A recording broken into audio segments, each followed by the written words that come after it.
जितने भी बीजापुर के मुसलमानों के लीडर आए ने वो एक राजा के गुलामगिरी कर रहे हैं, एक राजा के गुलाम बन को काम कर रहे हैं। जब तक वो राजा हुक्म नहीं देगा यहाँ के मुसलमान किसके अपोज भी बोलते नहीं और ना ही किसके पक्ष में बात करते। एमएलए बसनगौड़ा पाटिल टोपी डालने को बिरानी का को शुरुकुम बापी को नमाज इनो सार्वजनिक स्थल पर पढ़े बोल को इनको मालूम है कि खुले जगह पर क्या नमाज पढ़ती। तो मुसलमान को अगर ये नफरत, एक तरफ नफरत दिखाते हैं, एक तरफ प्यार दिखाते हैं, एक तरफ जो है और उनको दोबारा और एक तरफ जो है इनको मुसलमान के घर का खाना खाए तक इनको नींद नहीं आती। तो बसनगौड़ा पाटिल अभी ये जो बात करने की वजह क्यों आ रही बोले तो हर बार हर जगह एक मुसलमान को टारगेट करने लगे, हर चीज़ में बहुविलंची हो या गौ रक्षक के नाम पर हो या हिजाब के नाम पर हो या हलाल के नाम पर हो, मुसलमान जो है सिर्फ एक अल्लाह को मानने वाला है और अल्लाह को डरने वाला है। ये बसनगौड़ा पाटिल यत्नाल को समझने की ज़रूरत है। अगर जब इनको ज़रूरत पड़ती तो इन्हों खुद टोपी पहनते, इन्हों खुद जामे मस्जिद में जाकर सार्वजनिक जगह पर जो है ना लोगों के साथ प्रचार करते हैं। भाई तो देखा नहीं, लोग बोल रहे हैं कि बसनगौड़ा पाटिल साहब जो है उनके घर में बैठ कर बिरयानी खाएं, क्या सब बिरयानी खाएं और बहुत मज़े से बिरयानी खाएं। अब कैसा है, बसनगौड़ा पाटिल यत्नाल साहब कुछ मालूम और उनके घरों से अभी भी टिफिन जाता बोल को लोग उनके ऊपर जो है टिप्पणी करते। किशोर राकेश वकील है, उसको अगर जब पूछा गया तो उन्होंने क्या बोलते मालूम, मुझे परमात्मा ने बोला था, परमात्मा ने जो मुझसे करवाया मैं वो परमात्मा के जरिए से मैं करा। तो फिर आप सजा क्या परमात्मा को देना, क्या कानून के कटघरे में क्या परमात्मा को लोग खड़ा कर। बसनगौड़ा पाटिल यत्नाल साहब के सामने जब माइक आता तो इनको सिर्फ जो है पिक्चराइज सिर्फ मुसलमान, टोपी, दाढ़ी ये छोड़ को दूसरा क्या भी नहीं दिखता। स्वयं घोषित सीएम बोल को इन लोगों के सामने जो है अपने आप का इंट्रोडक्शन करते हैं। सीएम कब बनता आदमी, कर्नाटक के 7 करोड़ लोग जो है एक प्रतिनिधि और अपना रहबर चुनने के बाद आदमी सीएम बनता। इन्हों सिर्फ एक कम्युनिटी को लेकर चले तो इन्हों सीएम तो दूर है, आने वाले दिनों में एमएलए भी बनना मुश्किल है। कि हिंदू खतरे में है, मुसलमान खतरे में है, ना हिंदू खतरे में है ना मुसलमान खतरे में है। अब आज के माहौल को अगर हम देखेंगे तो भारत देश का संविधान खतरे में है। अस्सलाम वालेकुम, आदाब। आज सभी मीडिया के भाइयों का स्वागत करते हुए ये प्रेस मीट बुलाने की वजह क्या है बोले तो एक 2-3 दिन पहला हमारे होनहार एमएलए जो है बसनगौड़ा पाटिल साहब एक हमारे कर्नाटक के सीएम सिद्धरामैया जी को एक लेटर के मुखांतर जो एक मनवी पत्र का देते हैं उन्होंने कि बीजापुर डिस्ट्रिक्ट में सार्वजनिक जगहों पर जो है वो नमाज पर पाबंदी लगो। तो यहाँ पर सबसे बड़ा सवाल ये उठता है कि बसनगौड़ा पाटिल एमएलए जो बीजापुर सिटी के हैं, ऐसा लगता है कि उन्होंने गमा गए या मिसिंग हुए। बीजापुर में तो दिख रहे नहीं और बीजापुर सिटी के अंदर जो डेवलपमेंट का दावा करते हैं ना, डेवलपमेंट तो पूरा जीरो है, काम में डेवलपमेंट तो नज़र नहीं आ रहा, 2-3 रोड या 2-3 गलियों को छोड़कर। और रही बात बसनगौड़ा पाटिल यत्नाल साहब ने जो सीएम सिद्धरामैया को जो लेटर देने का काम किया है, तो ये जो पिछले दिनों गुलबर्गा में जो वहाँ के मंत्री हैं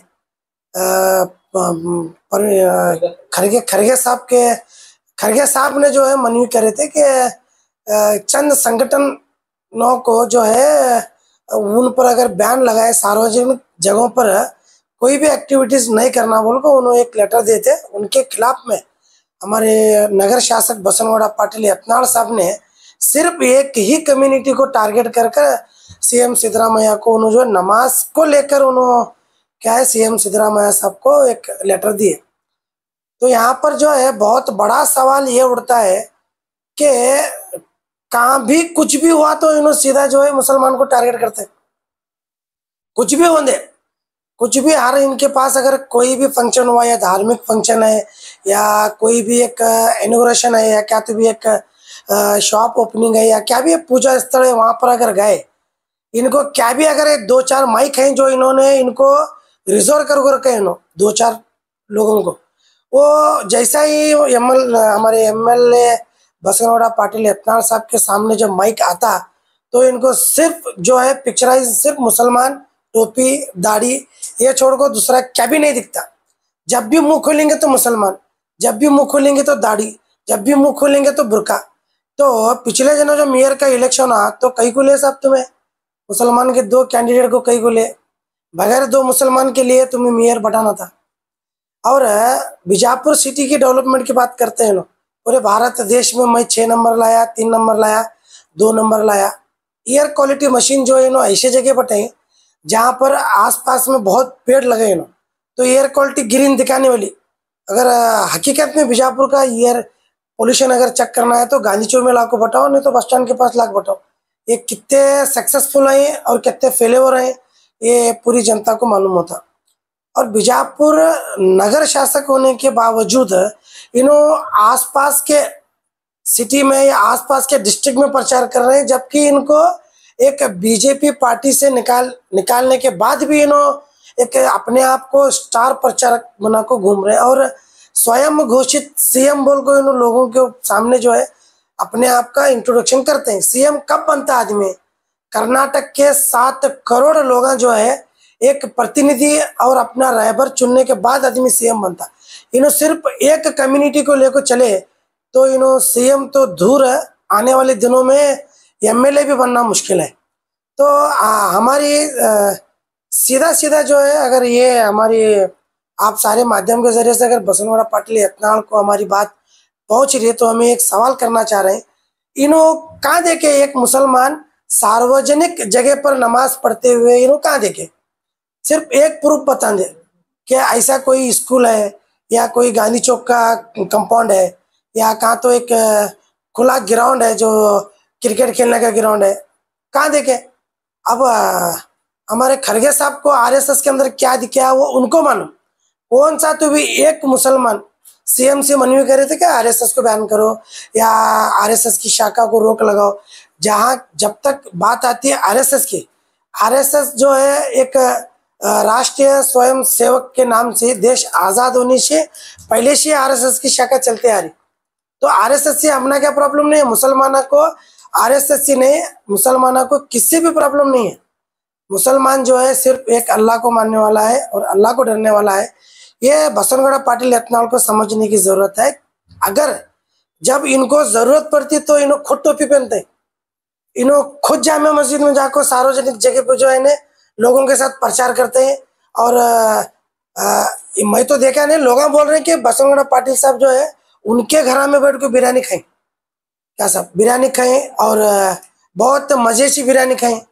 अब कैसा है, बसनगौड़ा पाटिल यत्नाल साहब कुछ मालूम, और उनके घरों से अभी भी टिफिन जाता बोल को लोग उनके ऊपर जो है टिप्पणी करते। तो हमारी जो है बसनगौड़ा पाटिल यत्नाल साहब से ये समझ में नहीं आता कि इनको दुश्मनी किससे है, एक मुसलमान से है या पूरे बीजापुर के मुसलमान कम्युनिटी से है। तो इनको ये समझ में नहीं आ रहा, अगर इतना मुसलमान से प्रॉब्लम है तो हमारे भारत देश के रक्षा मंत्री परसों अफगानिस्तान के लोगों को बुला को कहीं को उनके साथ समझौता करे।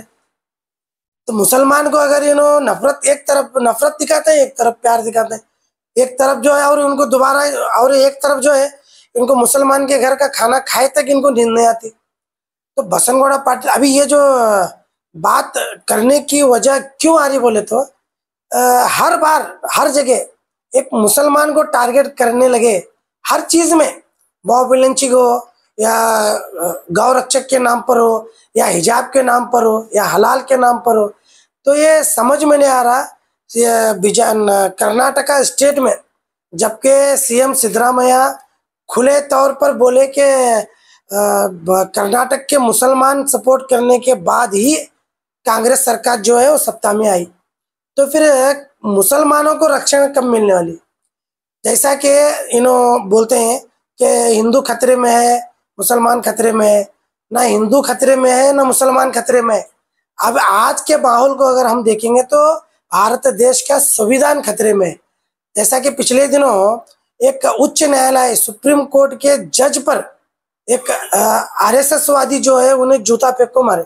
इसका मतलब क्या है? कई को उन्होंने मारे कि उच्च स्थान पर, एक बड़े स्थान पर एक दलित समाज का व्यक्ति बैठे बोल को उन्होंने जूता फेंके। और जब किशोर कुमार वो जो किशोर राकेश वकील है उसको अगर जब पूछा गया तो उन्होंने क्या बोलते मालूम है, मुझे परमात्मा ने बोला था, परमात्मा ने जो मुझसे करवाया मैं वो परमात्मा के जरिए से मैं करा। तो फिर आप सजा क्या परमात्मा को देना, क्या कानून के कटघरे में क्या परमात्मा को लोग खड़ा करना?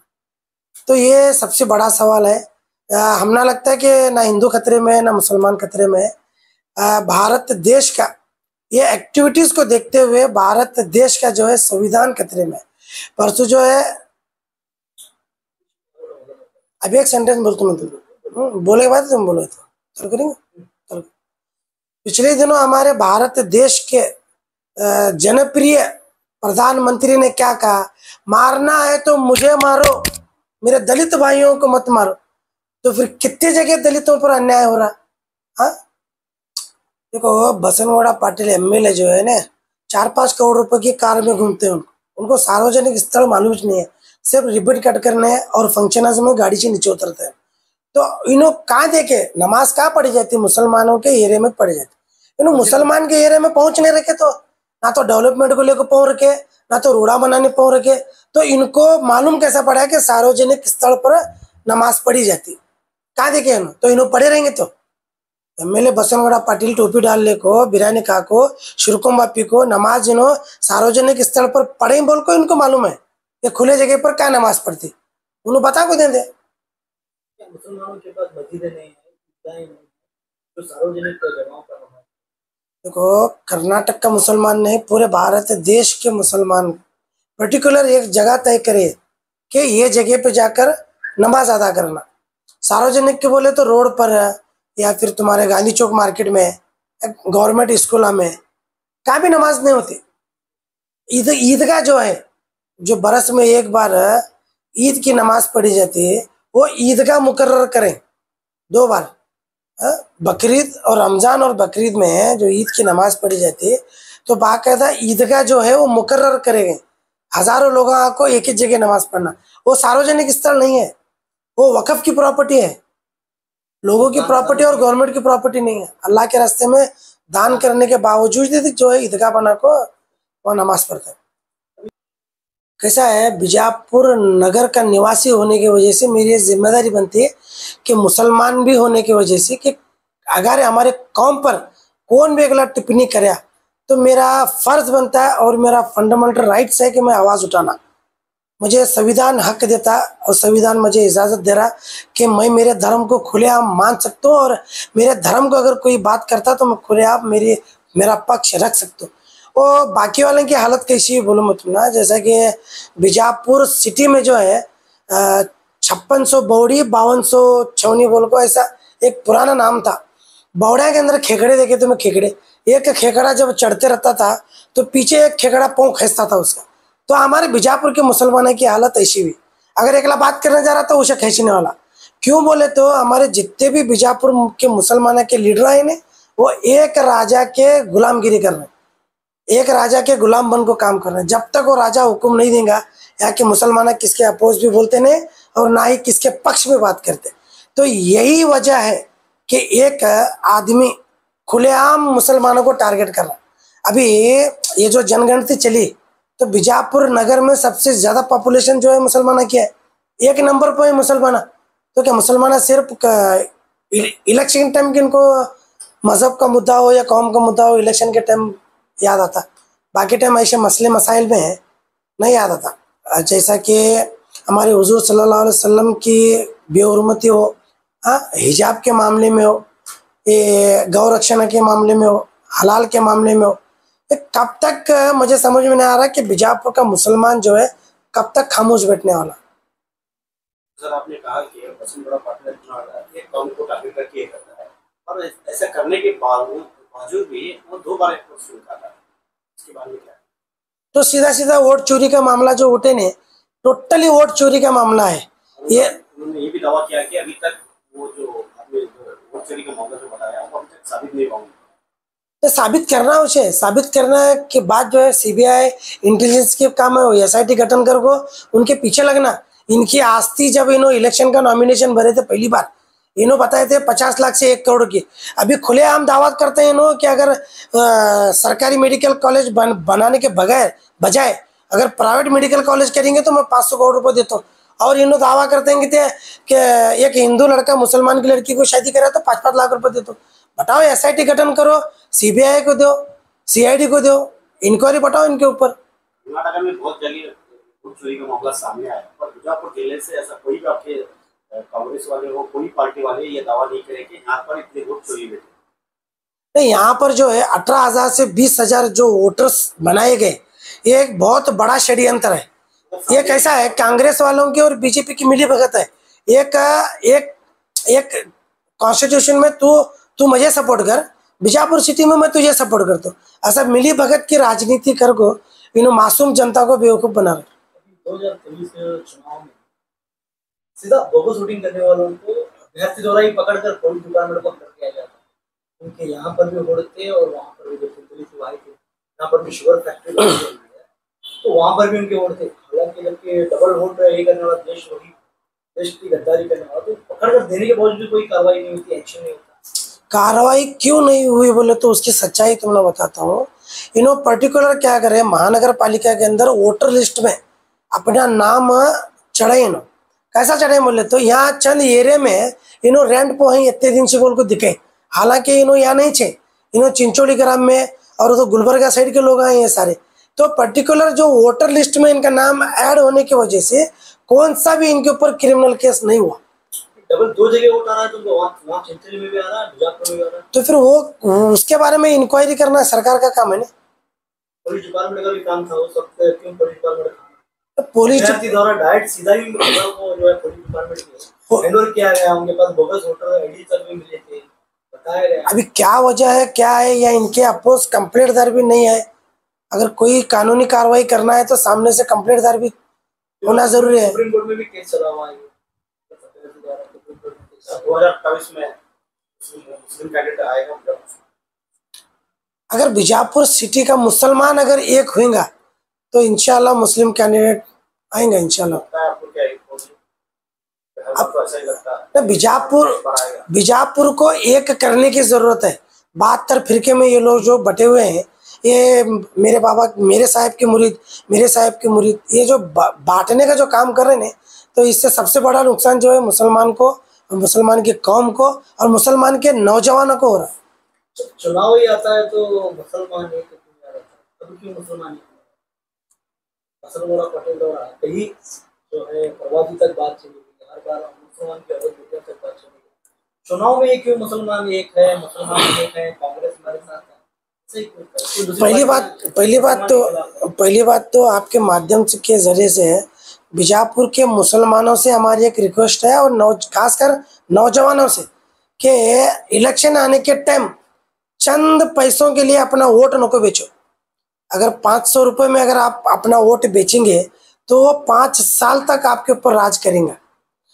आप जब वोट डाल रहे हो तो इस बात को दिमाग में रख कर डालो कि मेरे सिटी का और मेरे कौम का और मेरे समाज का इन्हें कितना भला करने वाला है, और ऐसा कौन सा व्यक्ति है जो हमारे तकलीफ, दुख, दर्द में साथ में खड़ा रहेंगे। पैसा लेकर अगर वोट डालेंगे तो काम तो नहीं होने वाला।